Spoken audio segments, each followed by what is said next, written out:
Hello, friends! In today's episode, we'll be discussing a very crucial, informative, and interesting topic. I hope you'll enjoy the conversation and learn a lot from this video.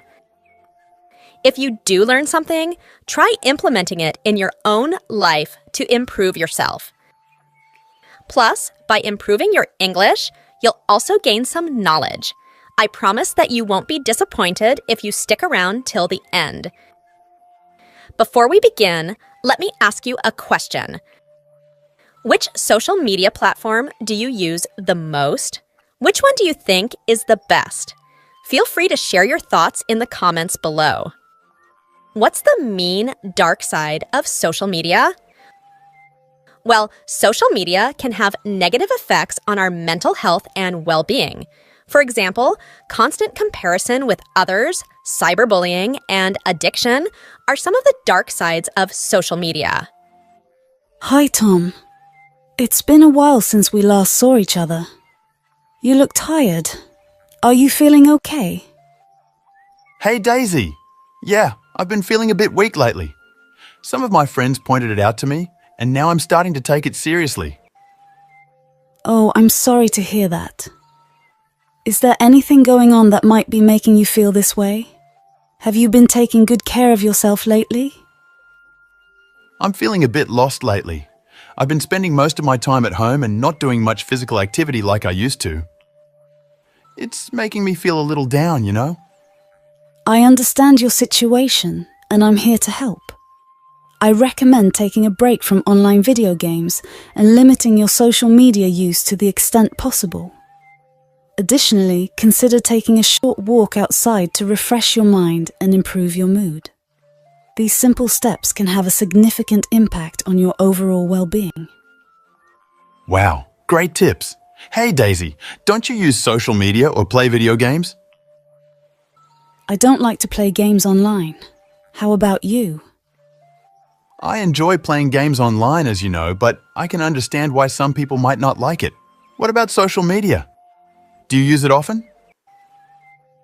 Yes, I do use social media, but I think there should be a limit to its usage.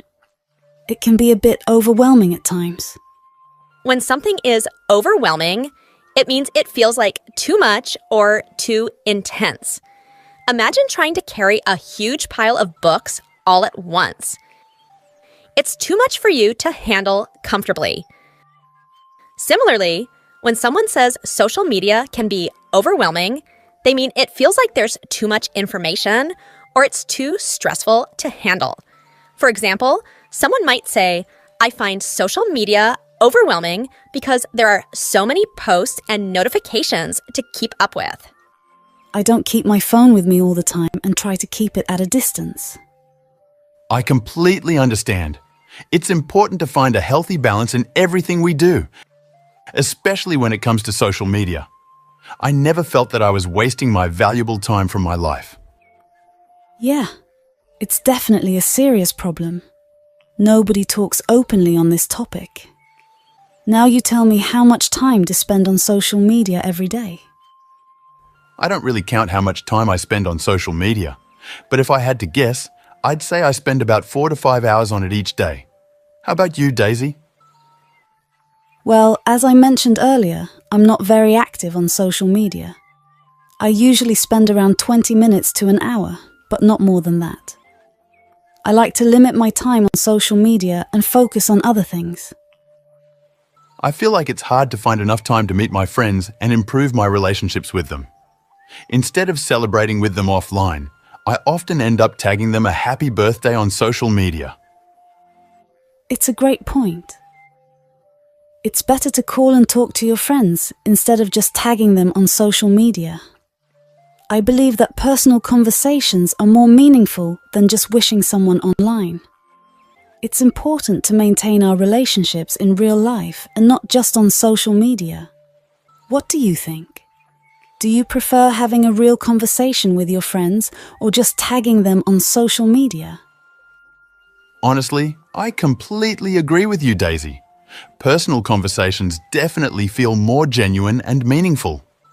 I've been trying to make more effort to connect with my friends offline. It's just so much more fulfilling than a quick tag or comment online. Well, do you use Facebook? Yes, sometimes. And what about you? Not really. As we know, Facebook was founded in 2004 by Harvard University student Mark Zuckerberg. Many Facebook users around the world are addicted to Facebook, the second largest website in the world. They spend most of their day on Facebook. Before going to sleep, many of them post statuses, and when they wake up, they post new statuses again. However, just as there are many positive aspects of Facebooking, there are also some negative aspects. A big university in the US found out about these bad things in their research. Did you know that there are some downsides to using Facebook?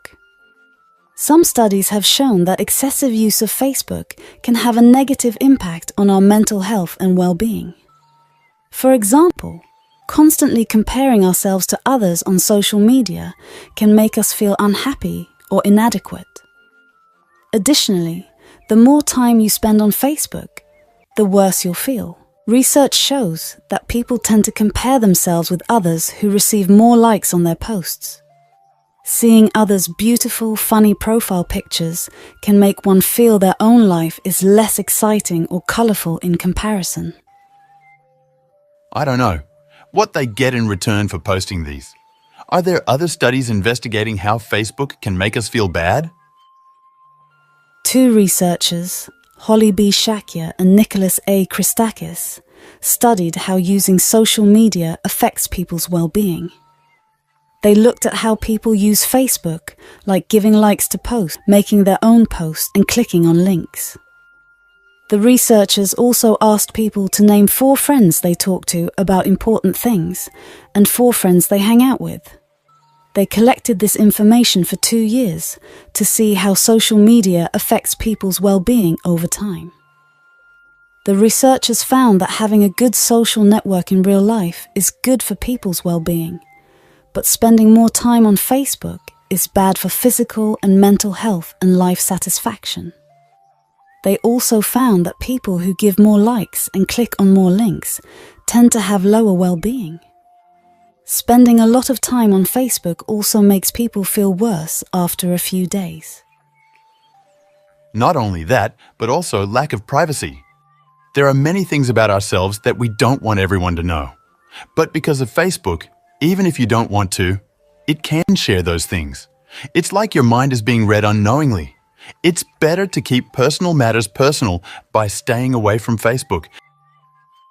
Research from the psychology department at Utah University has shown that many people feel disappointed with their own lives when they see others' success or happy news on Facebook. It drains their mental strength to take life positively. Hey, I was wondering if you know anything about TikTok addiction. I heard that it's more addictive than Instagram or YouTube. Is that true? Yes, Tom. There have been some studies that show that TikTok can be more addictive than other social media platforms like Instagram or YouTube. One of the reasons for this is that TikTok uses an algorithm that shows users the content they are most likely to enjoy. And this can make users spend more time on the app. That's interesting. I've also noticed that some of my friends spend hours scrolling through TikTok videos. Absolutely. Did you know that on TikTok you don't even have to search for videos? You can just swipe and the next video will start playing automatically. And the rewards are instant, with new rewards every 20 or 25 seconds. It's designed to keep you engaged for longer periods of time. Hey Daisy, what are your thoughts on watching short videos? Well, I believe that we should try to limit our time watching short videos as much as possible. Yeah, it's really easy to get sucked into watching them for hours. Exactly. The problem is that we get quick bursts of entertainment, but it's not very fulfilling in the long run. Plus, it can be a big distraction from other important things in our lives. That's a good point. I've noticed that I tend to procrastinate more when I'm watching videos. Yes, that's a common problem. Sometimes we just need to be aware of how we're spending our time and make a conscious effort to prioritize things that are more productive or fulfilling. I see. Hey, I just wanted to bring up an important topic with you. It's easy to get addicted to online games, and this isn't just a problem for adults. Kids can get hooked too. Parents need to monitor their children's screen time and limit their access to mobile devices. Encourage your kids to play outside or spend time with friends and family. Let's make sure we're all living balanced and healthy lives, okay?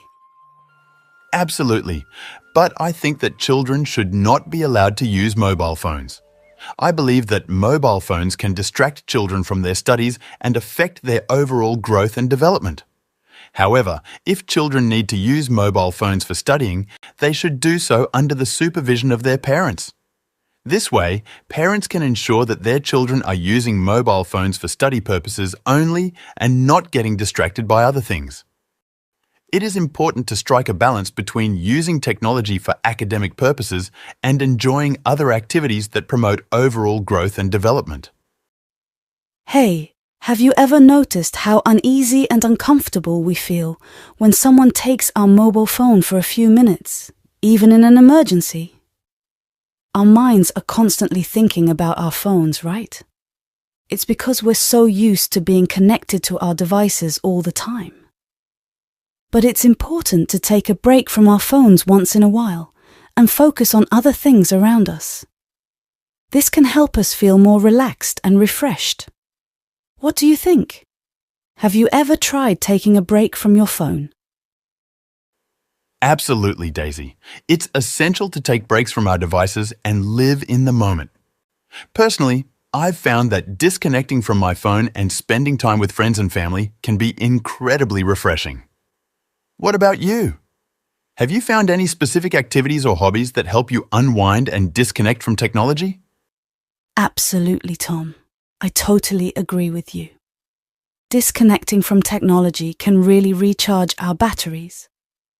For me, I've also been reading religious books and self-development books. They've been a great escape from the digital world. We should try everything that can help to stay away from devices. Did you know that social media apps are designed in a way that makes you want to keep using them? Really? Why is that? Well, the companies that make these apps have done a lot of research to figure out what makes people want to keep scrolling. They even hire experts in psychology to study how people's minds work. That's interesting. So, what kind of things do they do to keep people using the apps? Everything from the colors they use to the way the buttons are arranged on the screen. They know how to make the app look and feel addictive so that people want to keep using it. And they pay these experts a lot of money to do it. What tips would you suggest to help people avoid falling into the trap of social media? To overcome social media addiction, one of the ways is to uninstall the apps from your phone. The reason behind it is easy accessibility. If you want to break the addiction cycle, you need to reduce the ease of access. Nowadays, it's effortless to access social media platforms like Facebook. You just need to unlock your phone and tap on the app icon. So, what can we do to limit our usage? One of the solutions is to log in through your browser instead of using the app. It won't be as easy as it is now to open those apps. If you find it hard to do this, you can turn off all notifications from Facebook. Another option is to use social media only on your laptop. This can also help you reduce your social media usage. If you found the video helpful, please hit the like button and subscribe to my channel.